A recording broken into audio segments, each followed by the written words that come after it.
Halo teman-teman semua, berikut saya akan sedikit review hidroponik sistem DFT. Ini modul sistem DFT yang saya buat. Untuk rangkanya saya bikin dari baja ringan. Baja ringan kalau nggak salah ini 0,70 atau 75 ya. Saya udah agak lupa. Untuk tandon penampungan airnya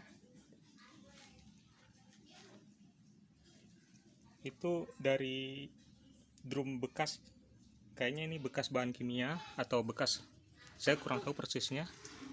Ini kapasitas kalau nggak salah ini 60 liter. Saya beli ini di bekas, cukup awet, udah saya pakai hampir 3 tahunan.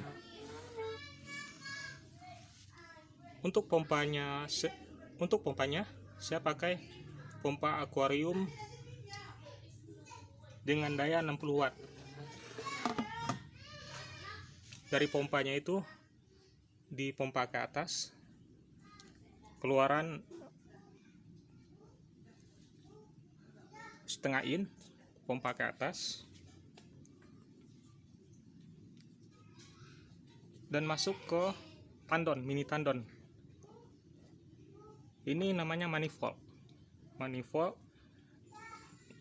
dengan output 8 buah yang keluar dari nipple 7 mili ya. Kalau di pasaran teman-teman bisa cari, ini banyak yang jual di online shop, banyak yang jual, namanya manifold. Ada yang keluaran 7 mili, ada yang 5 mili. Cuma saya saranin ya, pilih aja yang 7 mili, karena 7 mili pun kadang kalau modulnya itu kita anggurin ya, itu kadang suka kesumbat, apalagi yang 5 mili yang lebih kecil. Ini namanya selang HDPE ukuran 7 mili. Di pasaran juga banyak pilihan 7 sama 5 mili. Saya rekomendasiin juga ukuran 7 mili untuk menghindarin kesumbat, karena lama-lama kalau di hidroponik itu kadang suka terbentuk endapan yang menyebabkan selang HDPE ini kesumbat. Sistem kerjanya dari pompa 60 watt nyemburin ke atas, masuk ke manifold, didistribusikan ke masing-masing pipa. Untuk pipa saya pakai paralon 2,5 inch. Itu udah cukup, paralon 2,5 inch. Terusin ke ujung dan nanti keluarin ke dop 3/4, masuk ke bawah ke simpul ngumpul, masuk baru ke tandon dan diputar lagi. Mungkin teman-teman nanya ya, apa sih tujuan kita pakai pompa? Kenapa nggak kita kasih genangan aja tanpa pompa?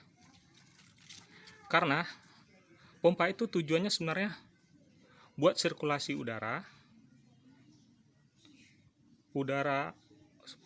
buat sirkulasi air. Sirkulasi air yang terus mengalir itu akan buat mensuplai oksigen buat kebutuhan akar, sehingga akar bisa berkembang, dapat suplai oksigen dan tidak busuk. Karena kalau air menggenang itu akan mengundang bakteri untuk pembusuk akar, dan akar jadi busuk, dan pertumbuhan tanaman pun kalau air tidak bersirkulasi juga nggak bagus. Ini adalah salah satu hasilnya. Ini namanya Samhong, kalau jenisnya Samhong King, bisa teman-teman lihat. Dengan usia akhir minggu ketiga pindah tanam ke modul produksi. Akarnya putih bersih. Ini salah satu indikator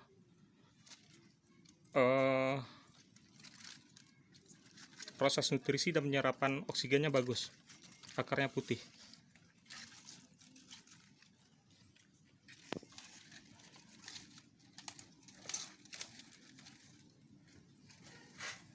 Ini pakcoy.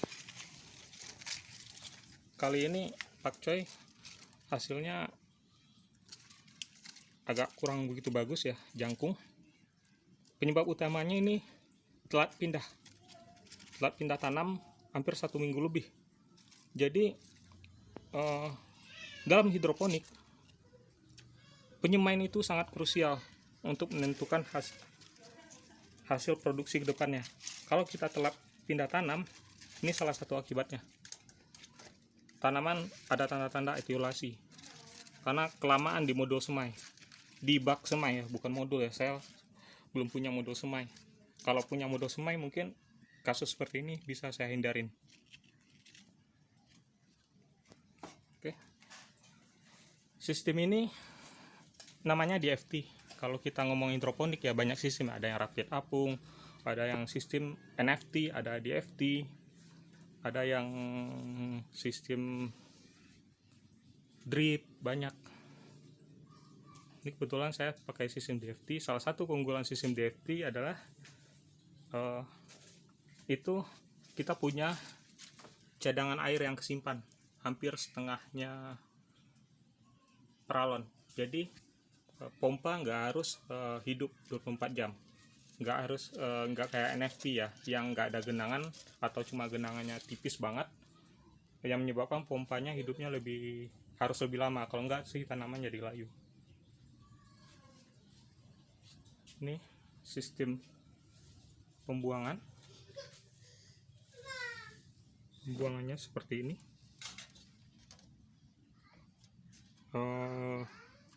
Pipa 3/4 dibolongin di tengah dan dipasang ya.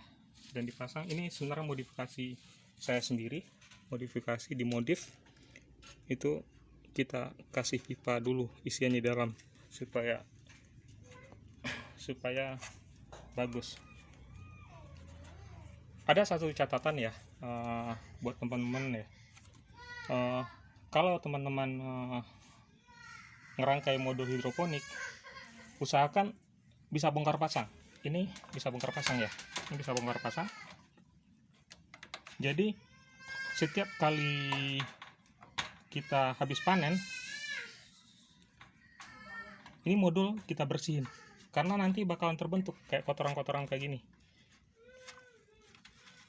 Ini sisa-sisa akar, ini akan terbentuk nih. Ini kita bersihin. Kalau nggak dibersihin, ini rawan dari penyerangan busuk akar. Ini kita bersihin minimal 2 kali panen ya, kita bersihin ya. Atau kalau yang bagusnya itu tiap kali panen itu dibersihin, dikuras, dibersihin, ganti nutrisi. Itu yang lebih sehat sebenarnya buat pertumbuhan akar.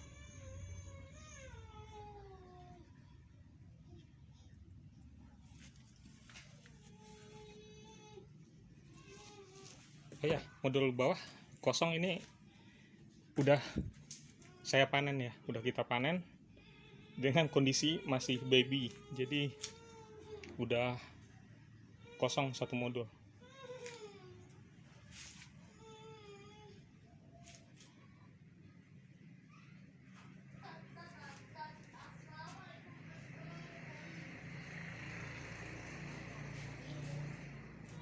Satu lagi yang pengen saya sharing dalam pemilihan netpot, ini berdasarkan pengalaman ya. Kalau teman-teman milih netpot, ini kan netpotnya ukuran 5 cm ya. Teman-teman nanti usahain netpot yang tengahnya ini bolong.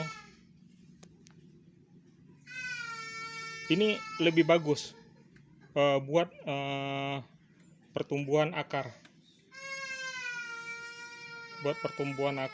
Lebih bagus karena dia bolong, jerujinya nggak terlalu rapat. Dan satu lagi keuntungannya itu, kalau seandainya kita membutuhkan masang wick, masang sumbu itu lebih gampang. hindarin milih netpot yang kayak gini, yang jerujinya rapat.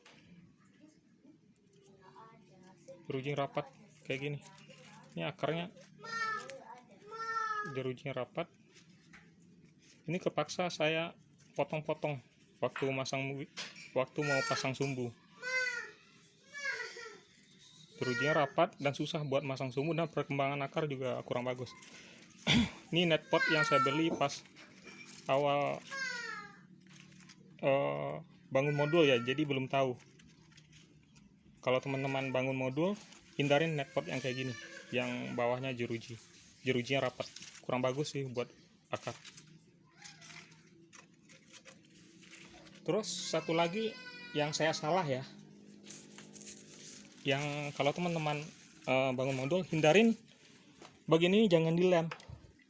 Dop yang ini jangan dilem, jadi bisa dibongkar. Kalau seandainya takut rembesan ya pasang aja tuh nanti selotip.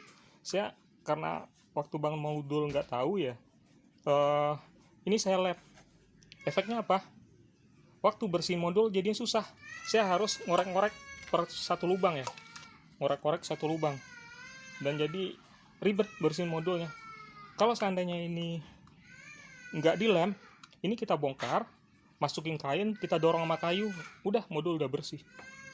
Nggak kayak yang sekarang ini, karena udah terlanjur saya lem, saya ribet bersihinnya. Tiap lubang ini harus saya bersihin, harus kuas satu-satu sampai 20 lubang, dan itu cukup ribet. Oh ya, untuk desain,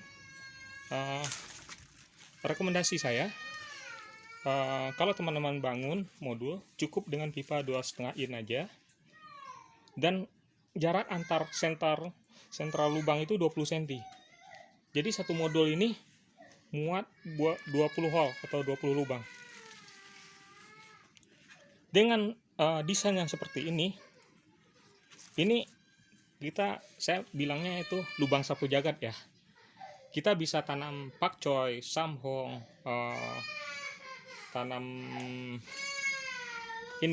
tanam kangkung. Meskipun kalau untuk kangkung lubangnya terlalu jarang ya, tapi nggak apa-apa. Kalau kangkung sih bisa dengan jarak 15 cm, nggak usah terlalu lebar kayak gini.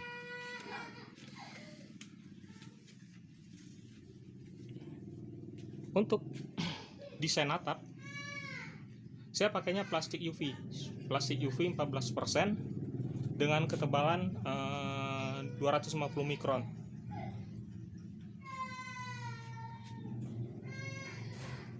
Saya pernah pakai yang ketebalan 200 mikron, cuma nggak terlalu tahan. Ini dengan ketebalan 250 mikron dengan peralatan yang bagus itu bisa tahan sampai sekitar 3 tahun. Ini plastik UV 14%, ketebalan 250 mikron. Kalau teman-teman bangun modul dengan desain yang seperti ini, saya saranin di bagian depan dikasih tiang ya, kasih tiang penyangga buat atap. Karena waktu awal bangun saya nggak kasih, pas ada angin itu nggak kuat, atapnya diambrol. Sekian review modul DFT yang saya bangun. Mudah-mudahan bermanfaat dan bisa teman-teman coba juga di rumah. Wassalam, terima kasih.